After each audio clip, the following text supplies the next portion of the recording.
Habari, kwa majina naitwa Dr. Noel Novatus Nobat. Ninatokea Eternal International Healthcare, tawi la Kigogo. Leo niko mbele yako kukuelezea kuhusu ugonjwa wa bawasiri. Ugonjwa wa bawasiri huu ni ugonjwa unaotokana na kuota kinyama kwenye sehemu ya mwisho ya haja kubwa. Hii inaweza kutokana na kuvimba kwa mishipa ya haja kubwa na kusababisha ugonjwa huu wa bawasiri ambao unaweza kupelekea maumivu makali sana katika eneo la haja kubwa. Leo nitakuelezea aina mbili za bawasiri ambazo ni bawasiri ya ndani na bawasiri ya nje. Bawasiri ya ndani hii inatokana na mishipa midogo midogo ya upande wa haja kubwa inapovimba. Hii inaweza kupelekea kupata choo chenye damu, lakini pia kupata miwasho katika eneo la haja kubwa. Bawasiri ya upande wa nje hii inaweza kutokea kutokana kwamba mishipa ya nje ya haja kubwa inapokuwa imevimba na kusababisha kupata uvimbe katika eneo la mwisho la haja kubwa ama eneo la nje.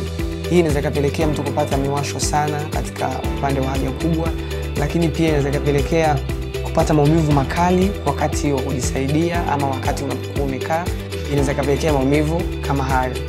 Lakini pia kuna sababu tofauti tofauti ambazo zinaweza kupelekea mtu kupata bawasiri. Sababu ya kwanza kabisa ni kukaa chooni kwa muda mrefu ama kupata constipation. Unapokuwa na constipation ama kukosa choo na kukaa chooni kwa muda mrefu, unaiforce misuli pamoja na mishipa ya upande wa haja kubwa kuweza kusukuma damu katika eneo lile, na muda mwingine inaweza kupelekea kuvimba na kupata ugonjwa huu wa bawasiri. Sababu nyingine pia ya kupata bawasiri ni ujauzito. Mwanamke anapokuwa mjamzito anakuwa katika riski kubwa sana ya kupata bawasiri. Lakini pia sababu nyingine ya kupata bawasiri ni kunyanyua vitu vizito, kunyanyua chuma, kufanya kazi ngumu sana kwa muda mrefu. Hii inaweza kuweka katika hatari ya kupata bawasiri. Lakini pia sababu nyingine ya kupata bawasiri ni kutokunywa maji kwa wingi. Hii inaweza kupelekea constipation ama kukosa choo, lakini pia kupata bawasiri.